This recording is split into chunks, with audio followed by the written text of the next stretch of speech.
Hello everyone. ठीक है, तो लास्ट टाइम हमने थर्मोकेमिस्ट्री स्टार्ट कर दी थी। I had told you about what thermochemistry is and we had completed what Gibbs free energy and the change in Gibbs free energy is and its significance। ठीक है, thermochemistry की definition के बाद आई had told you कि enthalpy, मतलब enthalpy को हमने थोड़ा डेप्थ में लिया था, हालांकि थर्मोडायनेमिक्स का ही कॉन्सेप्ट है मोस्टली, लेकिन इस पर्टिकुलर चैप्टर में थर्मोकेमिस्ट्री में सारा का सारा खेल जो है वो एंथैल्पी का ही है, या तो किसी रिएक्शन के लिए, या फॉर्मेशन के लिए, या कंबस्शन के लिए, या आयनाइजेशन के लिए, प्रेसिपिटेशन के लिए, हाइड्रेशन के लिए। ये सारे के सारे जो प्रोसेस होते हैं, केमिकल प्रोसेस या केमिकल रिएक्शंस, उन सब के लिए जो एनर्जी चेंज है, एंथैल्पी चेंज है, इस चैप्टर में हम वही पढ़ते हैं। ठीक, तो we had gone through what enthalpy is. ठीक है, और उसके बाद मतलब चेंज और ये सब चीज़ें उसमें basically we read about that.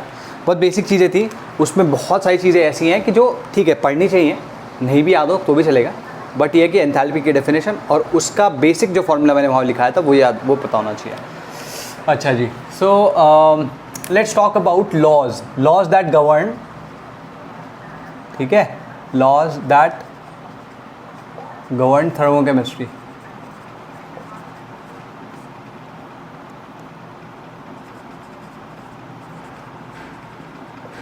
ठीक है, तो ये कौन कौन से लॉज हैं भाई? पहला लॉ होता है तुम्हारा लाप्लास और लेवोइजियर। ठीक है, अब ये लॉ क्या कहता है? हालांकि कुछ लोग कहते हैं कि ये हेसेस लॉ का ही एक एक्सटेंशन है, बट मैं इसे अलग से ही पढ़ा रहा हूँ। जैसे मान लो C+O2 है ना, इट गिव्स CO2, तो इस प्रोसेस के करस्पॉन्डिंग कुछ एंथैल्पी चेंज होगा। एंथैल्पी चेंज में मैं बता चुका हूँ, यहाँ पे दोबारा kind of refreshing your memory. Delta H अगर नेगेटिव हुआ, इसका मतलब क्या होता है? That energy has been given by the system. ठीक है, डेल्टा H अगर पॉजिटिव हुआ, that means energy has been absorbed by the system. तो पहले केस में नेगेटिव हुआ जब होता है डेल्टा H, उसको हम कहते हैं एक्सोथर्मिक रिएक्शन, और जब वो पॉजिटिव होता है तो उसे हम कहते हैं एंडोथर्मिक रिएक्शन। ठीक है भाई, तो delta H is equal to -94.3 kilo calorie, ये वाला मैं कैलोरी में लिख रहा हूँ, है ना, किलो कैलोरी पर मोल। ठीक है, तो अगर तुम देखो C+O2 gives CO2, delta H equal to -94 मतलब इस पर्टिकुलर प्रोसेस में तुम्हारी एनर्जी रिलीज होगी। अगर थर्मोडायनेमिकली पॉसिबल है या नहीं है उससे फ़र्क नहीं पड़ता। अगर मैं ये प्रोसेस उल्टा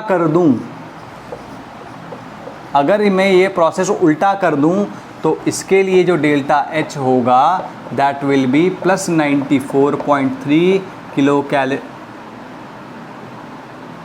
किलो कैलोरी पर मोल। ठीक है, ये ध्यान रखना है, that delta H is equal to this. ठीक, तो उसमें लिख लो, इसके डेफिनेशन लिखो। Enthalpy of decomposition of a compound, enthalpy of decomposition of a compound is numerically equal to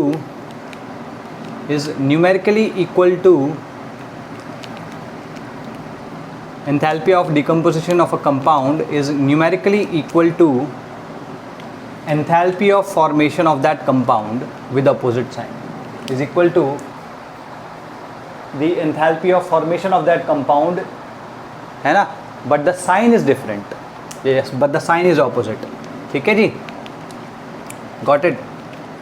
तो इसमें ऐसा क्यों हो रहा होगा? देखो यहाँ पर बॉन्ड्स बन रहे हैं, है ना, इधर बॉन्ड टूटा है ये, लेकिन ये बॉन्ड बन रहे हैं, और क्योंकि बॉन्ड बने हैं, ज़्यादा नंबर ऑफ बॉन्ड बन रहे हैं, तो एनर्जी रिलीज़ हो रही है। जब ये उल्टा हो जा रहा है तो क्या हो रहा है कि यहाँ पर ज़्यादा नंबर, मतलब यहाँ 4 बॉन्ड है, यहाँ पे सिर्फ 2 बॉन्ड है ना। तो मैं ये नहीं कह रहा हूँ कि ज़्यादा बॉन्ड होते तो ज़्यादा एनर्जी होती है उनमें, बट द पॉइंट इज़ कि एक जस्ट बताने के लिए कह रहा हूँ कि यहाँ पे नंबर ऑफ बॉन्ड ज़्यादा है, इनकी बॉन्ड जो एंथैल्पीज होंगी थोड़ी ज़्यादा होंगी, और इनके लिए जो बॉन्ड्स की जो एनर्जी होगी वो कम होगी। तो इसकी ज़्यादा है, इसकी कम है, तो यहाँ पे क्या हो रहा है, यहाँ से यहाँ जाने में एनर्जी को एब्जॉर्ब होना पड़ रहा है। ठीक है, क्योंकि ये बॉन्ड ब्रेक हो रहे हैं। Got it? तो ये एक्सप्लेन भी अपने आप हो जाता है। ठीक है, next one is called Hess's law. ये समझ में आ गया होगा? नहीं, सिंपल है यार, A plus B gives C, उसके लिए एनर्जी चेंज x है, तो C गिव्स A प्लस बी, उसके लिए एनर्जी चेंज माइनस x हो जाएगा। ठीक है,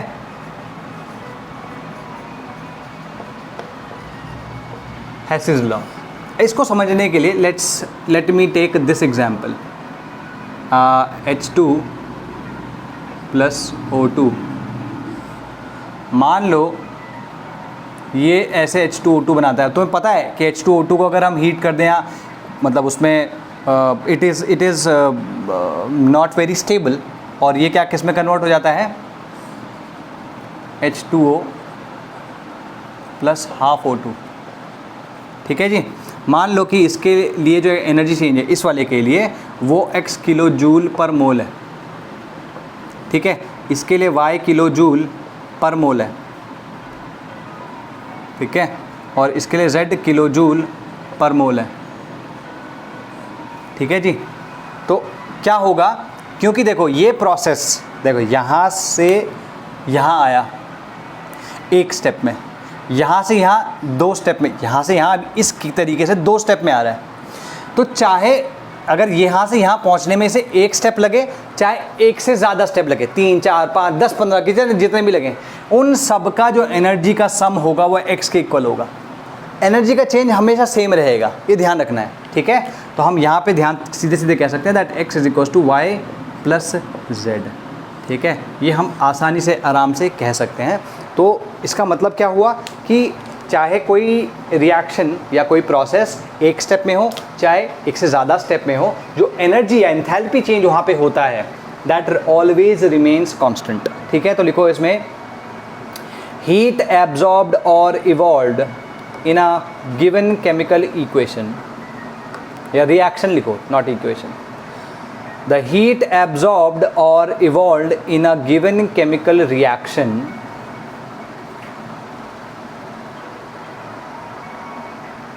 the heat absorbed or evolved in a given chemical reaction is the same whether the process occurs in one step, remains the same, is the same whether the process occurs in one step or several steps। ये ध्यान रखना है। Clear होगी बात? ये तो मेरे समझ में आ गया बेसिक। ठीक है, इसमें ठीक है इंटरमीडिएट स्टेप। तो बस ये कि कभी भी इसका हमारे लिए यूज़ क्या हुआ, that we can actually break an equation या a reaction into more than 1 step, है ना। एक स्टेप के ज़्यादा हम इसको 2-3 तरीके से कर सकते हैं। तो ये हमारे लिए बहुत इम्पॉर्टेंट हो जाता है इन अ लॉट ऑफ क्या कहते हैं सिचुएशंस, जहाँ पे हमें डायरेक्टली, जैसे मान लो ये है, इसकी हमें डायरेक्टली नहीं पता, मान लो इस प्रोसेस के लिए हमें directly there is no way that we can calculate the enthalpy change for this reaction, है ना। और लेकिन हमें ये पता है और हमें ये पता है, मतलब हमें पता है कि हम इसको कैसे निकाल सकते हैं और हमें ये पता है कि हम इसको कैसे निकाल सकते हैं। तो हम अगर ये दोनों निकाल सकते हैं तो हम हमेशा इसको कैलकुलेट कर पाएंगे। तो दिस इज़ लाइक कि इसमें जो रिएक्शंस होती हैं, जो इक्वेशंस होती हैं, उनको हम अरिथमेटिकली प्लस या माइनस कर सकते हैं, उनको ऐड या सब्ट्रैक्ट कर सकते हैं। जैसे अगर मान लो मैं इसी को लिखना चाहूँ तो मैं कैसे लिख सकता हूँ, H2 plus O2 gives H2O2। मैं इसकी स्टेट्स नहीं लिख रहा हूँ, ठीक है। इसके करस्पॉन्डिंग डेल्टा H जो है वो है Y। अब H2O2 is getting broken up, H2O plus half O2। तो मैं इन दोनों इक्वेशन को अगर ऐड कर दूं तो क्या होगा, H2 plus O2 plus H2O2 gives H2O2 plus H2O plus half O2। तो H2O2 तो कट गया, ठीक है। तो यहाँ पे सीधे इक्वेशन कौन सी आ गई, H2 plus O2 plus plus नहीं gives H2O plus half O2। अगर तुम ध्यान से देखो ये और वो इक्वेशन सेम है ना। तो हमने इन दोनों इक्वेशंस को सेम ऐड किया तो ये फाइनल आ गया। तो अगर मान लो इसके लिए डेल्टा H जो है दैट इज़ z, तो यहाँ पर हम कह सकते हैं सिंपली कि delta H for this reaction जो फाइनल है वो y प्लस z है, और हमने इनिशियली कहा था कि हम उसको x ले रहे हैं, तो क्या हो जाएगा ये x is equals to y plus z। ठीक है, ये ध्यान रखना है, arithmetically we can add and subtract the. ठीक है, तो लिखो इन दिस या using this law we can calculate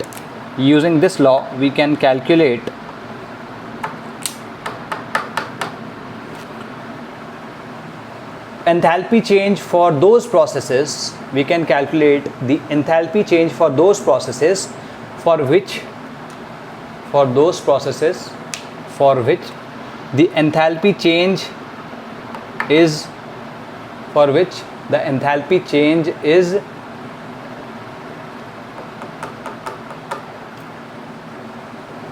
not easily measurable। ठीक है, not easily measurable। ठीक है जी, कहाँ गया? Not easily measurable। We can add or subtract equations using this law to reach the final chemical equation। The enthalpies also get added and subtracted as per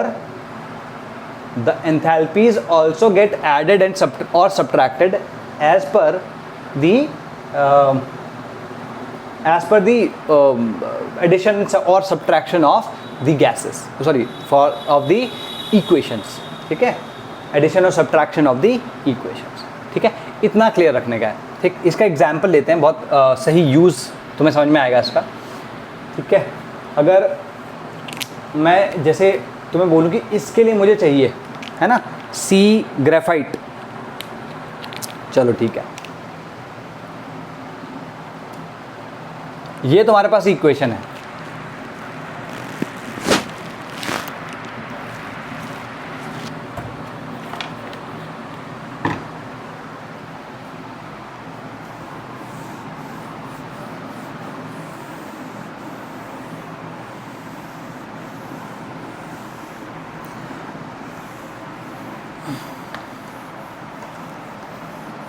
देखो भाई, यहाँ पर मैंने C+O2 तो लिखा है, लेकिन यहाँ पर इसको मैं इस बारी इस तरीके से लिख रहा हूँ। ये ध्यान रखना कि मैंने क्या किया है, ये इसकी बिल्कुल स्टैंडर्ड स्टेट में मैं इसको यूज़ कर रहा हूँ। क्या कर रहे हैं भाई, गैस, ये भी गैस हो गई, गैस। ठीक है जी, ओके। ठीक, नाउ लेट्स से कि हमारे पास C+O half O2 gives, Cb मतलब तुम्हारा वही ग्रेफाइट वाला है,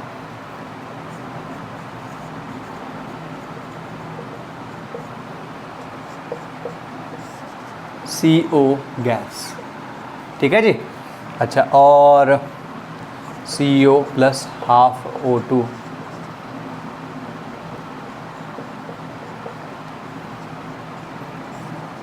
CO2 गैस।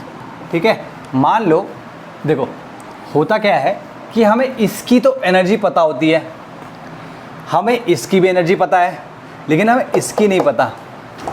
ठीक है, तो लिखो, लेट्स से कि इसकी जो एनर्जी है, देखो अगर तुम इन दोनों को ऐड कर दो, तो ये वाली इक्वेशन आ जाएगी, है ना। इन दोनों को ऐड कर दो, ये वाली इक्वेशन आ जाएगी कि नहीं आ जाएगी।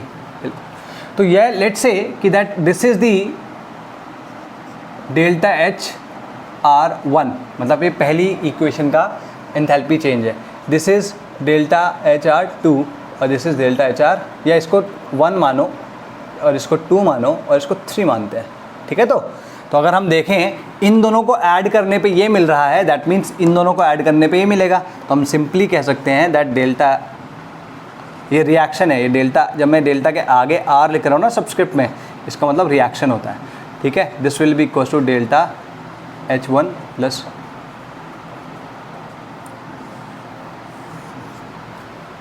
ठीक है, are we clear about this. तो अगर मान लो मुझे इसका पता है और इसका पता है, तो मैं ये निकाल सकता हूँ, simply I can say that delta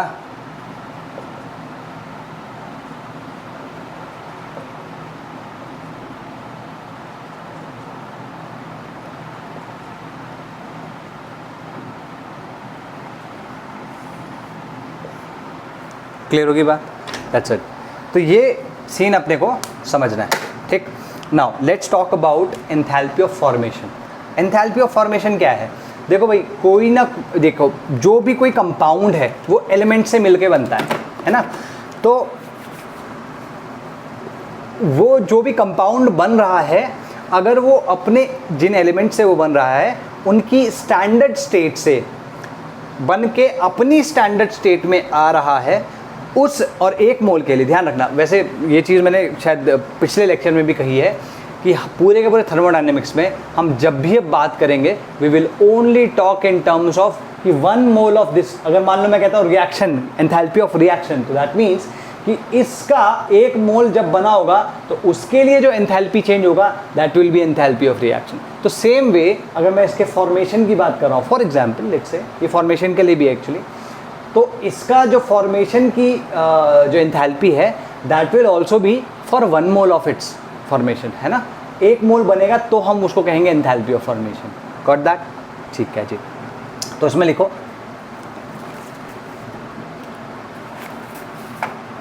enthalpy of formation, इसके बारे में लिखो पहले तो। It is not possible to determine the absolute value of molar enthalpy of a substance. जैसे अगर मैं बोलूँ कि भाई कार्बन का ग्रेफाइट, ठीक है, कितने क्या कि इसकी एनर्जी कितनी है, या CO2 की भी एब्सोल्यूट एनर्जी कितनी है, लेकिन हम हमेशा चेंज इन एंथैल्पी हमेशा कैलकुलेट कर सकते हैं। तो लिखो it is not possible to determine the absolute value of the molar enthalpy of a substance, किसी भी सब्सटेंस के लिए। However based on the following convention, मतलब किसी के भी एब्सोल्यूट के फॉर्मेशन के लिए जो एंथैल्पी चेंज है या molar enthalpy, we can not calculate that, but then again we can use a particular convention to calculate certain calculate the enthalpy change या enthalpy of formation of certain compounds, ठीक है। वो जो convention है वो भी लिखवाता हूँ, पहले लिख लो इसको। However based on the following convention the relative values of, relative values समझ रहे हो ना, change basically, the relative values of standard molar enthalpies of formation, the relative values of standard molar enthalpies of formation, ठीक है, standard molar enthalpies of formation of various substances can be calculated. तो इसमें important क्या क्या है देखो भाई, जैसे एक मिनट इसको किसी और पेन से लिखते हैं, ग्रीन से। जैसे मान लो मैं यहाँ पे लिख रहा हूँ, ठीक है, अगर तुम O2 की बात करते हो तो O2 का गैस है, इसके लिए अगर जो डेल्टा H फॉर्मेशन है that will be equal to 0, ठीक है ना, क्लियर होगी बात। तो इसको, अच्छा इसको लिखने का एक तरीका लिख लेते हैं ना, ताकि तुम्हें भी पता चल जाएगी किसकी बात हो रही है। मैं कल पिछले वाले में भी बता चुका हूँ, देखो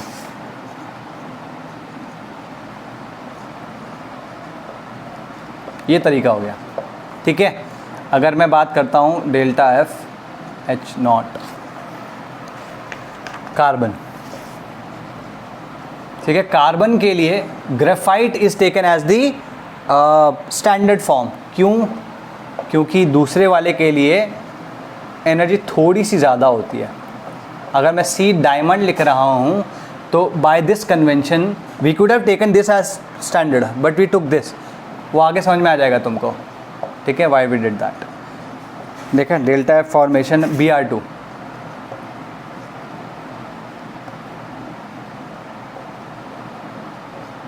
ठीक है, Br2 लिक्विड, ठीक है, this is equals to 0।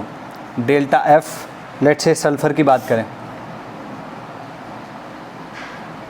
Sulphur अगर ये रोम्बिक हुआ तो देखो ऐसा होता है, तुमने अभी तक नहीं पढ़ा होगा, लेकिन सल्फर में जो सल्फर का क्रिस्टल बनता है वो अलग अलग स्ट्रक्चर्स में बनता है, ठीक है। तो उनमें से एक स्ट्रक्चर का नाम है rhombic.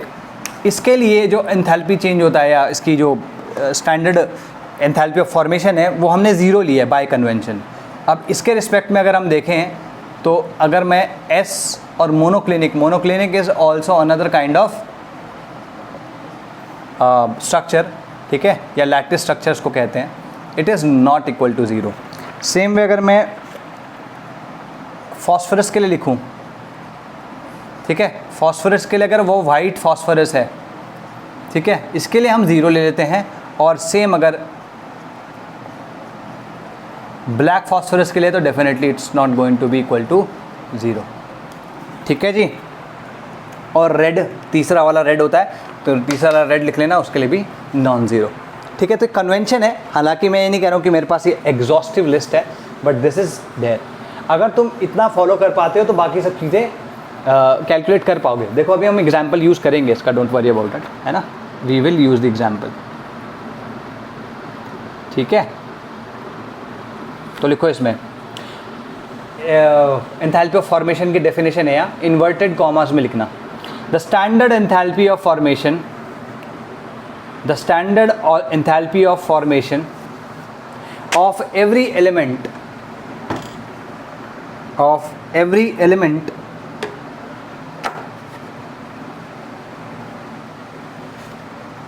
in its stable state। देखो इसमें ये जो है दोनों के दोनों ये स्टैंडर्ड फॉर्मेट में अवेलेबल है, अपने स्टैंडर्ड फॉर्म में या स्टेट में है, ठीक है।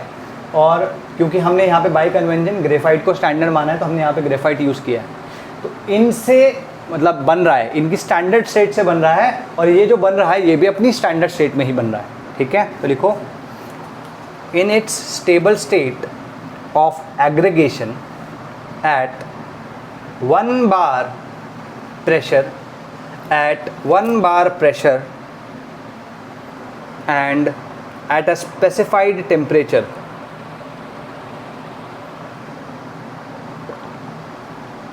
and at a specified temperature is assigned a zero value। तो इसमें देखो इसकी बात करो चाहे इसकी बात करो, तो इन दोनों को क्या किया है, we have assigned a zero value, ठीक है। तब हम ये लिख सकते हैं,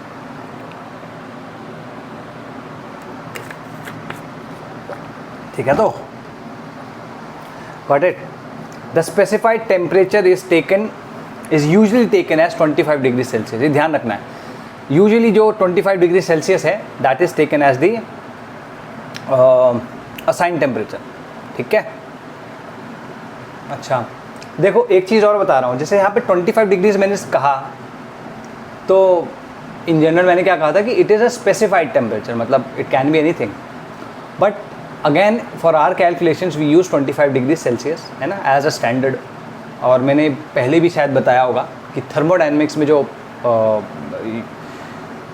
स्टैंडर्ड कंडीशंस होती है 25 डिग्री सेल्सियस और 1 एटमॉस्फेरिक प्रेशर बताया होगा। तो कई जगह पे 1 एटमॉस्फेरिक प्रेशर भी दिया होता है और कई जगह पे 1 बार भी दिया होता है, ठीक है, गॉट इट। तो तुम्हें जो फॉलो करना है ना, वो अपनी एनसीईआरटी में जो दिया है वो फॉलो करना है, ठीक है। चलो जी अब लिखो इसमें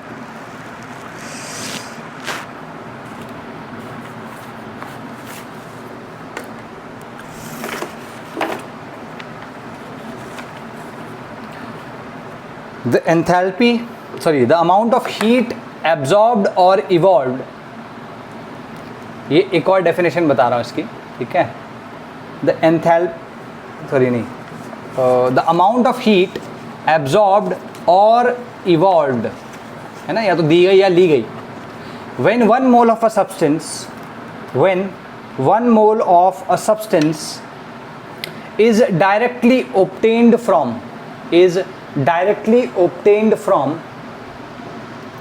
its constituent elements in their standard state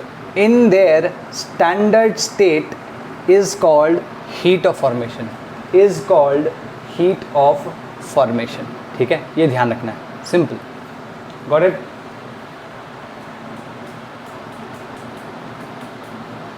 okay ठीक है। तो जैसे इसमें अगर हम देखें, ये स्टैंडर्ड कंपाउंड मतलब फॉर्म में है और ये भी स्टैंडर्ड फॉर्म में है। ये जो बन रहा है ये स्टैंडर्ड फॉर्म में बन रहा है इनकी, और 1 मोल बन रहा है, तो इसके लिए करस्पॉन्डिंग जो चेंज होगा that will B enthalpy of formation. तो इस पर्टिकुलर केस में अगर हम देखें तो इसका एंथैल्पी ऑफ फॉर्मेशन जो होगा वो इसकी एंथैल्पी ऑफ रिएक्शन के इक्वल होगा। Got it? ठीक है, तो इसमें एग्जाम्पल लिख सकते हो इस वाले के लिए, जैसे इस वाले के लिए लिखोगे तो इसके लिए -393 kilo joule per mole, this delta H is equal to -393 kilo joule per mole. ठीक है, एंथैल्पी ऑफ फॉर्मेशन। कोशिश ये रहेगी कि आज थोड़ा थोड़ा हम कंप्लीट कर डालें।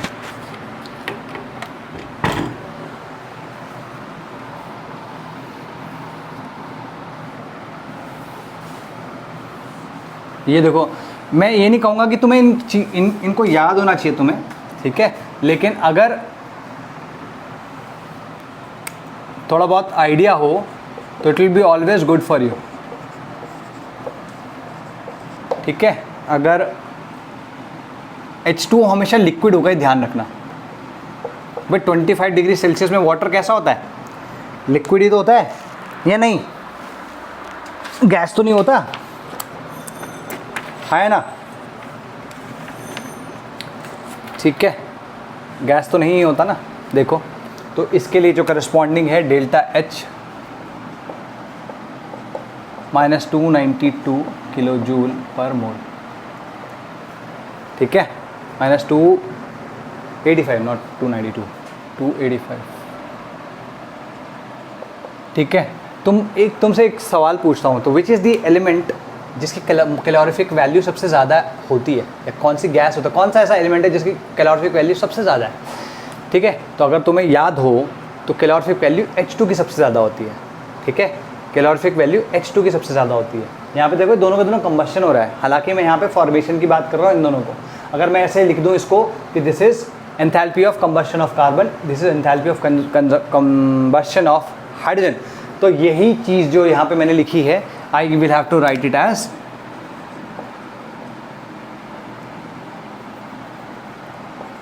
हालांकि एंथैल्पी ऑफ कंबशन को मैं बोलूँगा, अभी पढ़ाऊँगा इसको भी। ठीक है, what I mean to say is एक सेकेंड, हाँ, what I mean to say by writing this is कि यही एक रिएक्शन डिफरेंट तरीके से इंटरप्रेट की जा सकती है। जो उसके करस्पॉन्डिंग एनर्जी चेंज है या एंथैल्पी चेंज है, इट विल नॉट चेंज, बस हम उसका जो नामकरण है वो थोड़ा चेंज कर सकते हैं। हम कहेंगे ये रिएक्शन है तो रिएक्शन के लिए हो गया, हम कहेंगे कि भाई ये फॉर्मेशन ऑफ CO2 के लिए है तो ये हो गया, हम कहेंगे कि भाई ये नहीं, ये तो कंबशन ऑफ CO2 के लिए जो एंथैल्पी चेंज है वो है, तो एनर्जी इतनी आ गई। ठीक है, अभी इसके आगे हम करेंगे। What I wanted to also tell you is कि जैसे अगर इसमें देखो, इसका एक मोल बनने या इसका एक मोल कंज्यूम होने में 393 393 किलो जूल पर मोल एनर्जी रिलीज़ हो रही है। इसके एक मोल के बर्न होने पे -283 या 285 किलो जूल पर मोल रिलीज़ हो रही है एनर्जी। ठीक है, लेकिन तुम देखो कि इसके एक मोल का मास कितना है? 12 ग्राम। इसके एक मोल का मास कितना है? 2 ग्राम। तो पर ग्राम जो एनर्जी रिलीज़ होगी वो इसमें ज़्यादा होगी, और अगर पर मोल की बात की जाए तो इसमें एनर्जी ज़्यादा रिलीज़ होगी।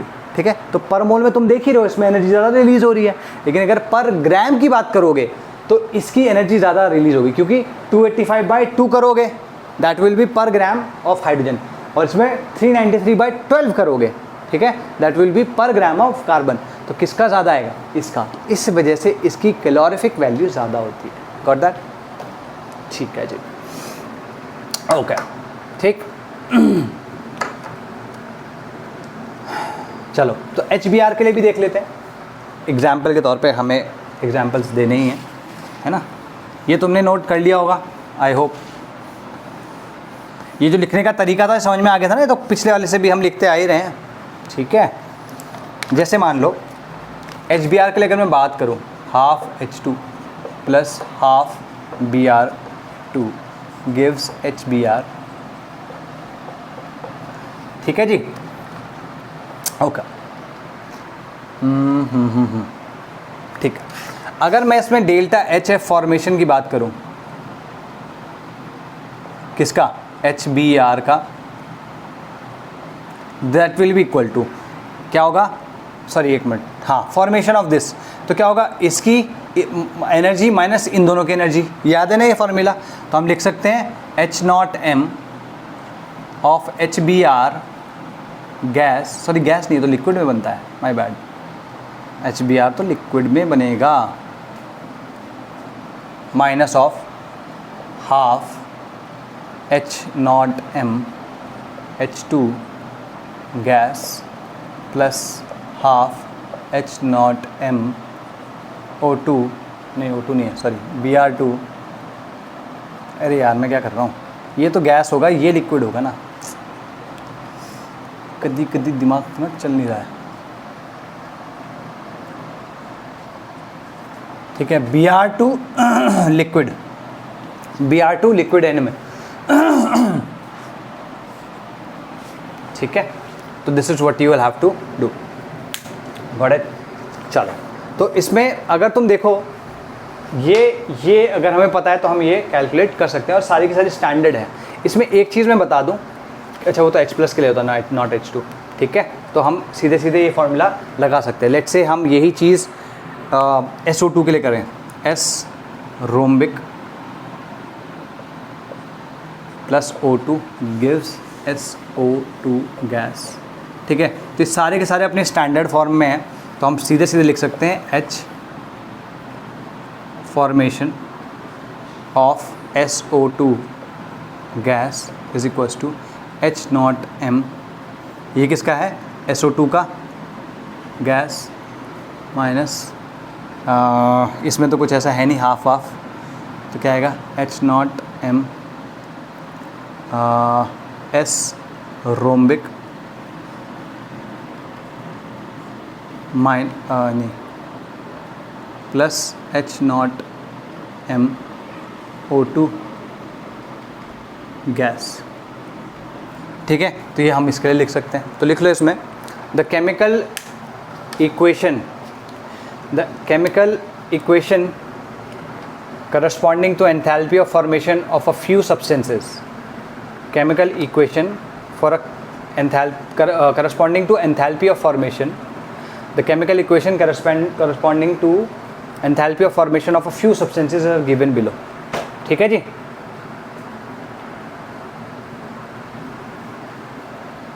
ठीक है, तो इसमें ये चीज़ लिख लो नीचे एक नोट करके कि ये एंथैल्पी ऑफ रिएक्शन या है ना के रूप में इन इक्वेशन का यूज़ नहीं हो सकता, क्योंकि ये हम कैलकुलेट नहीं कर सकते, है ना। हमें इनको कैलकुलेट करना होगा तो हमें हेसिस लॉ यूज़ करना होगा या लाप्लास लॉ यूज़ करना होगा, गॉट इट, ठीक है। तो लिखो इसमें above equations cannot be used for the calculation of enthalpy of reaction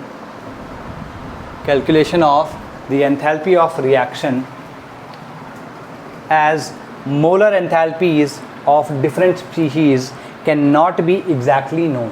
तो ये हम exactly known, we cannot determine these। मैंने तो ये तुम्हें बेसिक लिखवाया है, अगर तुम्हें सही में ये चाहिए है तो हम इस तरीके से नहीं निकालेंगे इसको। मैंने क्या कहा, जैसे मैंने यहाँ पे इस वाले में लिखा था ना, ये दो अलग अलग इक्वेशंस को ऐड करके आया, तो हमें क्या करना होता है कि हम एक इक्वेशन की स्टैंडर्ड फॉर्मेट में या उसकी जो स्टैंडर्ड मोलर एंथैल्पी है वो हम कैलकुलेट कर लेते हैं, फिर दूसरी इक्वेशन की कैलकुलेट कर लेते हैं। अगर उन दोनों को ऐड करके कोई तीसरी इक्वेशन बन रही है तो तीसरी इक्वेशन का जो डेल्टा एच होगा वो हम इस तरीके से कैलकुलेट कर सकते हैं, जो डेल्टा एच रिएक्शन जिसको हम कहते हैं, ठीक है। तो हम कभी भी इस तरीके से कैलकुलेट नहीं करेंगे डेल्टा एच रिएक्शन, ये ध्यान रखना, ठीक है। नाउ डेल्टा एच रिएक्शन कैसे कैलकुलेट करना वो लिखो, देखो enthalpy of reaction,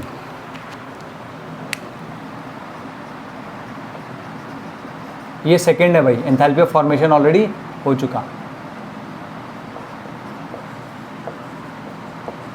enthalpy of reaction लिखो, enthalpy of reaction from enthalpy of formation, है ना। ये जो एंथैल्पी ऑफ रिएक्शन हमें कैलकुलेट करना है वो हम इनके थ्रू कैलकुलेट करेंगे, मतलब अगर डिफरेंट इक्वेशंस या डिफरेंट रिएक्शंस के इक्वेशंस, ठीक है। तो लिखो the enthalpy of reaction can be calculated, the enthalpy of reaction can be calculated. कैसे कैलकुलेट कर सकते हैं भाई, देखो इसका एक फॉर्मूला है, ये फॉर्मूला बहुत इंपॉर्टेंट है, ये याद होना चाहिए। कहाँ गया भाई, ये 100% पक्के से याद होना चाहिए। मान लो मैं किसी रिएक्शन के लिए लिख रहा हूँ, ठीक है, तो उसके लिए क्या लिखना होगा हमको, इस तरीके से।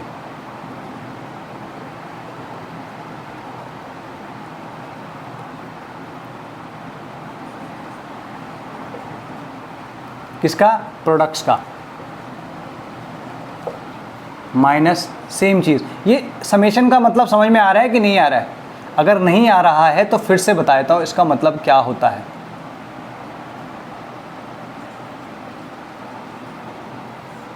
ठीक है, जैसे अगर मैं तुम्हें देखूं, तुम देखो, इसके लिए अगर मैं लिखूं ये वाला है ना,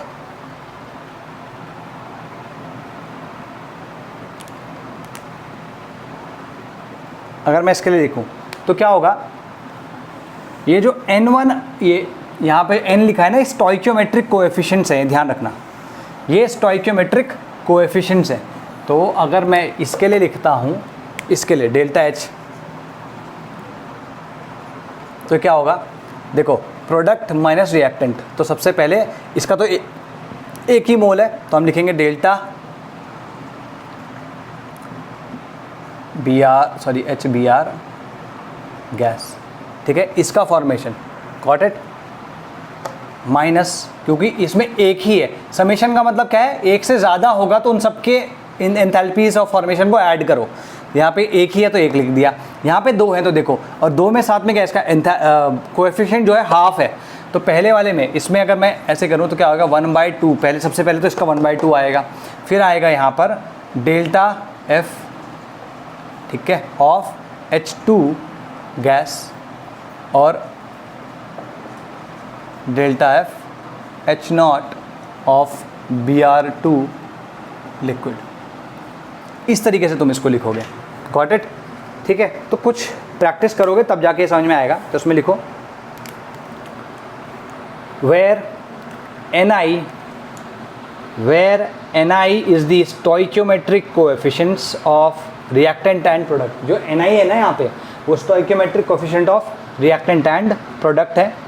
ठीक है, where Ni is the stoichiometric coefficient of the reactants and products in a balanced chemical equation. ये ध्यान रखना, बैलेंस्ड केमिकल इक्वेशन के लिए होना चाहिए, full stop. This holds good for any reaction, this holds good for any reaction as the same entrance state, sorry, as the same reference state is used for both reactants and as well as products। जैसे यहाँ पे देखो, अगर तुम्हें मैं सही में calculate करवाना चाहूँ तो हमने क्या देखा था, डेल्टा HF फॉर्मेशन जो था Br2 के लिए क्या था, 0 था, ये 0 हो गया, ये भी 0 हो गया। तो अगर हम ध्यान से देखें, delta R0 this will be equal to delta F H0 HBr gas, ये दोनों तो इक्वल टू 0 है। तो हमने, अगेन वही मैं कह रहा हूँ कि ये जो इक्वेशन लिखी थी फॉर्मेशन के लिए भी लिखी थी, और यही इक्वेशन हमने रिएक्शन के लिए भी यूज़ कर ली, तो एंथैल्पी चेंज तो सेम ही रहेगा। तो ये हमने प्रूव भी कर दिया, क्योंकि इसकी तो एंथैल्पी ऑफ फॉर्मेशन, इसकी एंथैल्पी ऑफ फॉर्मेशन हमने 0 ली है बाय कन्वेंशन, गॉट इट। तो इसमें तो ये लिखा ना, this holds good for any reaction as the same reference state is used for both reactant as well as product. इसका मतलब क्या हुआ कि जैसे इसको छोड़ दो, यहाँ पर जितने भी हैं, चाहे HBr है, चाहे H2 है, चाहे Br2, इसके लिए 1 बार प्रेशर और 25 डिग्री सेल्सियस टेम्परेचर लिया गया होगा सबके लिए, इसके लिए भी, इसके लिए भी, इसके लिए। तो क्योंकि रेफरेंस जो कंडीशंस हैं वो सेम है ना, तो इस वजह से हमेशा इनकी वैल्यूज़ सेम आती है, कांस्टेंट आती है। ठीक है, तो किसी भी इक्वेशन के लिए फॉर्मूला यूज़ किया जा सकता है, ये इंपॉर्टेंट है। ठीक है, तो हमेशा क्या करना है अपने को, ये ध्यान रखना है। इस तरीके से देखो भाई, अगर मान लो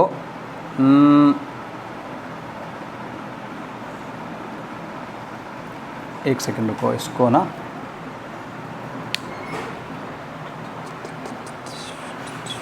अभी तक तुम्हें हमने वो करवाया नहीं ना, वो जो कर्व है वो करवाया नहीं है, तो बिना कर्व के करेंगे क्या?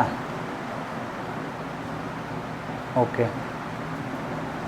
ठीक है, चलो इसको रेफरेंस स्टेट का मतलब और क्लियर कर देते हैं।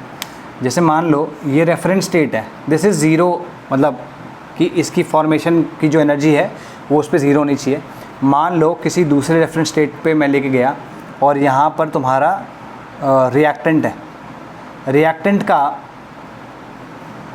जो एंथैल्पी ऑफ फॉर्मेशन इतना है और अगर प्रोडक्ट का एंथैल्पी ऑफ फॉर्मेशन कम है, ठीक है, एंथैल्पी ऑफ फॉर्मेशन कम है, ठीक है, तो ये जो एनर्जी का डिफरेंस है ये, दिस इज डेल्टा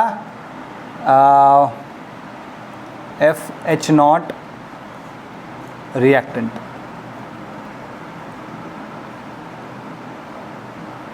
और this is delta H naught product. तो ये जो है तुम्हारा this is delta H F, sorry delta H R naught, ये ध्यान रखना है भाई। इसका जो ये, एक मिनट को, नॉट दिस, ये इतना एनर्जी जो इनकी एंथैल्पीज़ के बीच में जो चेंज है वो, ठीक है, तो क्लियर होगी बात, ये ध्यान रखना है। Got it. चलो, तो अब इसमें एक इक्वेशन है, जैसे मान लो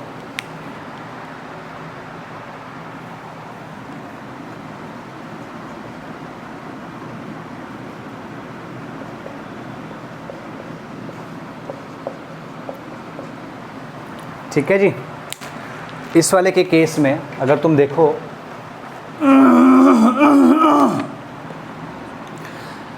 अगर मैं यही इक्वेशन लिखूं इसके लिए, तो हमारे पास एंथैल्पी ऑफ फॉर्मेशन इन दोनों का तो ज़ीरो हो गया, जो मतलब डेल्टा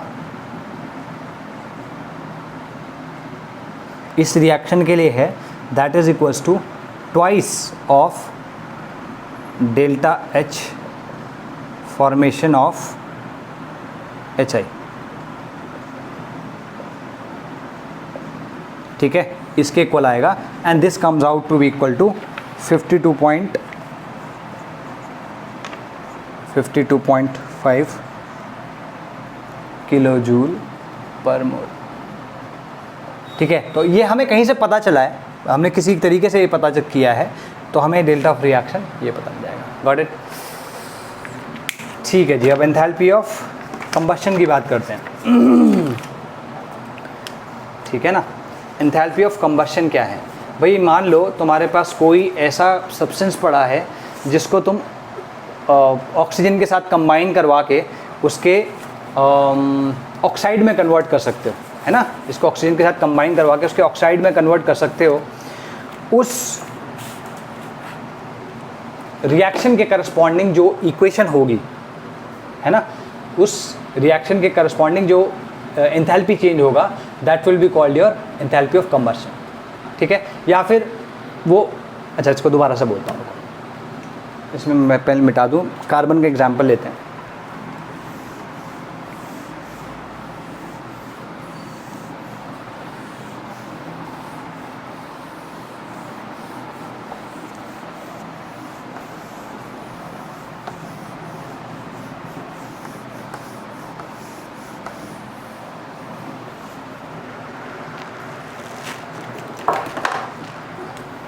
मान लो कार्बन हमारा ग्रेफाइट फॉर्म में है, ठीक है, इसको हमने ऑक्सीजन के साथ रिएक्ट करवाया और हमारे पास CO2 गैसियस फॉर्म में आ गया, ये भी हमारा गैसियस फॉर्म में आ गया, ठीक है। तो अच्छा जी, अब ये स्टैंडर्ड स्टेट में, ये भी स्टैंडर्ड स्टेट में, ये भी स्टैंडर्ड स्टेट में, क्लियर होगी बात। तो कभी भी अगर हमको कोई भी कंपाउंड या सॉरी कोई भी एलिमेंट उसको अगर हम ऑक्सीजन के साथ कंबाइन करा के या ऑक्सीडाइज करा के उसको उसके ऑक्साइड में अगर कन्वर्ट कर दें, अगर उसके ऑक्साइड में अगर हम उसको कन्वर्ट कर दें, तो इसके ये जो रिएक्शन है ये कंबशन रिएक्शन कहलाती है, पहली चीज़, ठीक। और अगर मैं इसका 1 मोल लेता हूँ, इसके 1 मोल को कंबस्ट करके मैं इसके ऑक्साइड में, करस्पॉन्डिंग ऑक्साइड में या मोस्ट स्टेबल ऑक्साइड में कन्वर्ट कर देता हूँ, ठीक है, मोस्ट स्टेबल ऑक्साइड में कन्वर्ट कर देता हूँ, तो इसके करस्पॉन्डिंग जो एनर्जी चेंज आएगा that will be called your enthalpy of combustion for this reaction. ठीक है, जैसे अगर मैं बात करूँ इसी तरीके से C3H8 plus O2 gives 3CO2 plus 4H2O, तो कितना हो गया 5 आएगा ये, 5 3 है 4, ठीक है। तो इसके लिए भी ये 1 मोल है भाई, बैलेंस केमिकल इक्वेशन में देखो तो ये 1 है ना ऐसा कोएफिशिएंट, तो इस इक्वेशन के करस्पॉन्डिंग भी, इस रिएक्शन के करस्पॉन्डिंग भी जो डेल्टा H होगा, डेल्टा H रिएक्शन अगर मान लो मैं इस रिएक्शन के corresponding, that will be equal to delta C। देखो रिएक्शन में और इसमें फ़र्क क्या है भाई, रिएक्शन को अगर मैं 2 से मल्टीप्लाई कर दूँ पूरी की पूरी रिएक्शन को, तो enthalpy of reaction will change, क्योंकि it is dependent on the number of moles या स्टोइकियोमेट्रिक कोएफिशिएंट। लेकिन कंबशन में तो हमने पहले ही कह दिया है कि भाई ये जो कंबस्ट होगा, ये जो भी कंपाउंड कंबस्ट होगा, that will be in its standard state, पहली चीज़, और उसका 1 ही मोल कंबस्ट होगा, ये ध्यान रखना है। ठीक है, तो लिखो इसमें heat of combustion, it is defined as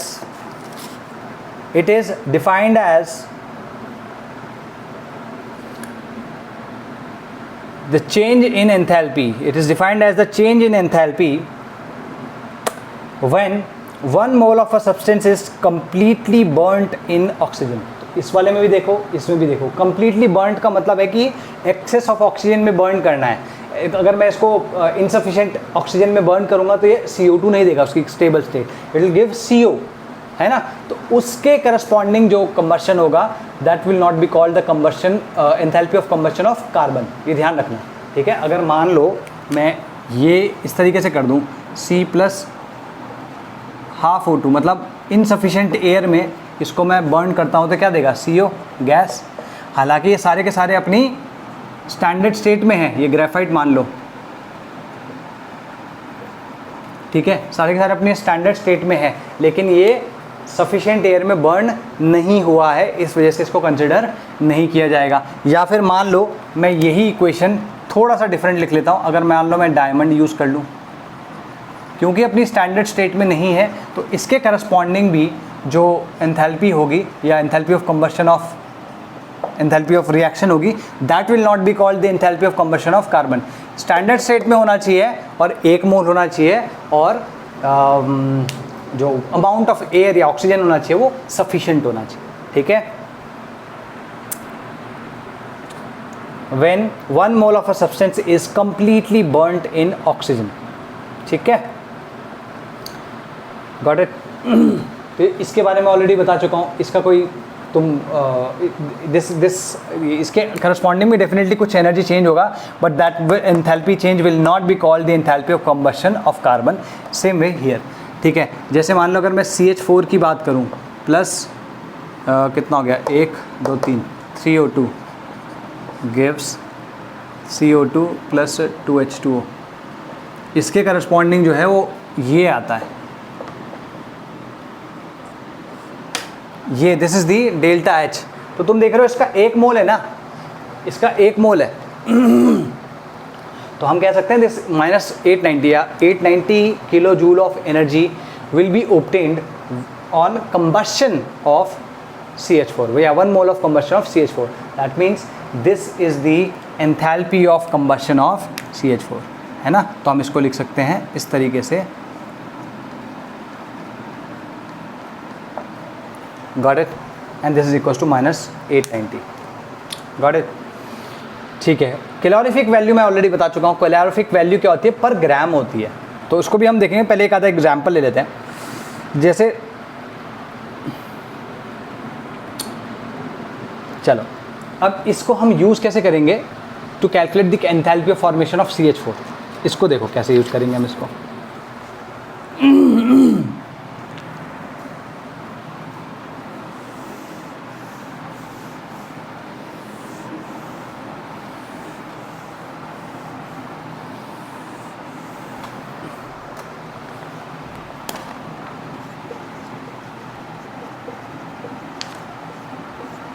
ठीक है, अगर मैं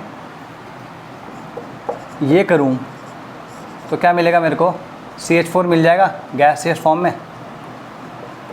तो ये इसका 1 मोल बन रहा है, तो इसके करस्पॉन्डिंग जो एंथैल्पी चेंज होगा that will B enthalpy of formation of CH4, है ना, क्लियर। अच्छा, अब मुझे इसके लिए करस्पॉन्डिंग एनर्जी चेंज कैलकुलेट करना है, तो कैसे करूँगा मैं एंथैल्पी चेंज कैलकुलेट। ठीक है, अगर मान लो मैं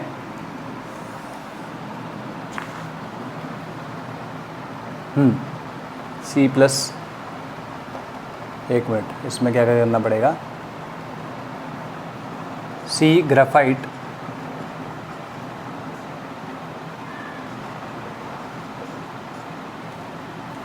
प्लस O2 गिव्स CO2, ये गैस हो गया। ठीक है, और अगर मैं H2 प्लस या 2H2 प्लस O2 गिव्स, एक सेकंड, इसको 2 नहीं करते, इसको हाफ ही रहने देते हैं।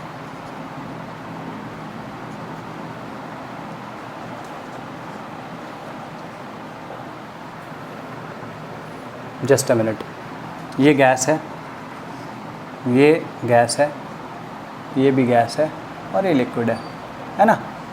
तो हमें कैलकुलेट इसका करना है, हमारे पास ये 3 इक्वेशंस है, हमें कैलकुलेट इसका करना है, हमारे पास ये 3 इक्वेशंस है। तो कैसे करेंगे, अगर देखो इसमें क्या है, एंथैल्पी ऑफ कंबशन है, तो इसमें क्या आएगा, delta H C comma graphite. ठीक है, अगर मैं इसमें देखूं, ये भी एंथैल्पी ऑफ कंबशन है,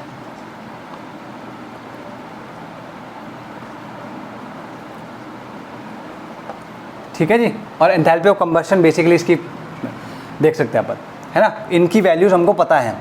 तो अगर मैं इसको 2 से मल्टीप्लाई करके ना, मैं कहीं कुछ गलती तो नहीं कर रहा हूँ, एक सेकेंड रुक जाओ, CO2 2H2 हो, यहाँ पर 2 है ना, अच्छा सॉरी, ये 2 आएगा, तभी तो मैं कहूँ मैंने गलती कहाँ करी, ये 2 आएगा भाई। टोटल कितने हैं, 2 2, ठीक है, ये 2O2 है। अगर मैं इन दोनों को ऐड करके इससे माइनस कर दूँ, मतलब this plus this minus this, तो मुझे एक इक्वेशन मिल जाएगी। ठीक है, तो अगर मुझे डेल्टा HF फॉर्मेशन चाहिए, है ना, delta H formation of CH4, ये क्योंकि इस इक्वेशन का delta H formation directly calculate कर पाना बहुत मुश्किल है ना, कोई तरीका ही नहीं हमारे पास कैलकुलेट करने का।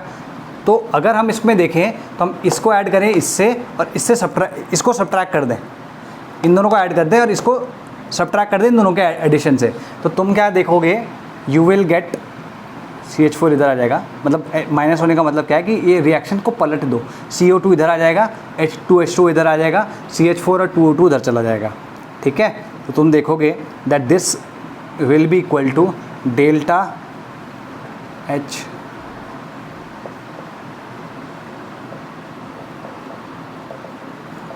ठीक है प्लस डेल्टा माइनस, क्योंकि हमने इसको माइनस किया है ना, तो ये भी माइनस हो जाएगा, ये क्या आ जाएगा,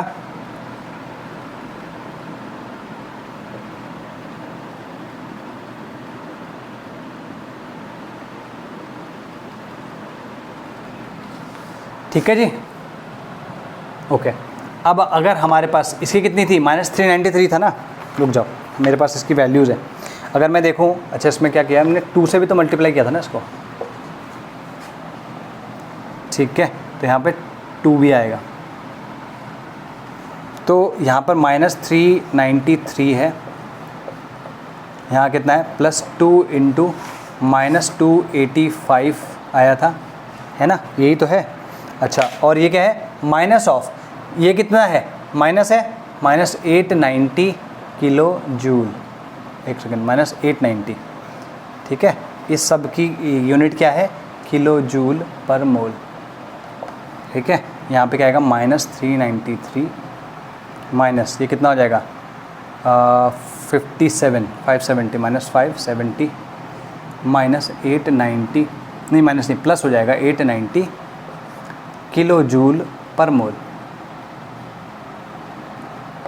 ठीक है, तो अगर तुम इसको देखो कितना है 538 तो ये 73 के आसपास आ रहा है ना 890 हाँ ठीक है 73 आ रहा है। ठीक है, तो this will come out to be equals to -73 kilo joule per mole. तो अगर तुम ध्यान से देखो इस वाली रिएक्शन के करस्पॉन्डिंग जो एनर्जी चेंज है that is -73 kilo joule per mole.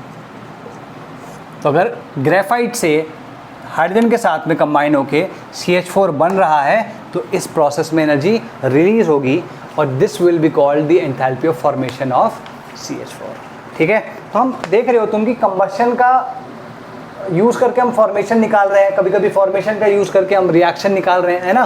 तो ये कुछ क्वेश्चंस करेंगे तब तुम्हें अच्छे समझ में आ जाएगा। ठीक है, बस कैलोरीफिक वैल्यू की डेफिनेशन लिख लो और आज के लेक्चर यहीं पे कंप्लीट कर लेते हैं। बाकी न्यूट्रलाइजेशन आयनाइजेशन सब के सब हम कल करेंगे। बाकी मतलब मोस्टली फॉर्मेशन, कंबर्शन और एक लास्ट है बॉन्ड एंथैल्पी, ये तीन ही आते हैं मेजरली 90% तुम कह सकते हो इन तीन से आता है। तो दो ही मैंने करा दिए, कल तुम्हें छोटे छोटे बहुत सारे और हैं वो करा दूंगा और फिर बचेगा हमारा बॉन्ड एंथैल्पीज, तो वो भी करा देंगे कल। ठीक है, तो उसमें लिखो calorific value the amount of heat produced in calorie और joule, the amount of heat produced in calorie or joule when 1 gram of a substance is completely burnt or oxidized. When 1 gram of a substance is completely burnt or oxidized. ये ध्यान रखना है। ठीक है भाई, तो चलो कल नेक्स्ट लेक्चर जो होगा उसमें अपन थर्मोडायनेमिक्स कंप्लीट करेंगे। Then we will start chemical equilibrium and ionic equilibrium, या फिर ऐसा हो सकता है हम रेडॉक्स शुरू करें।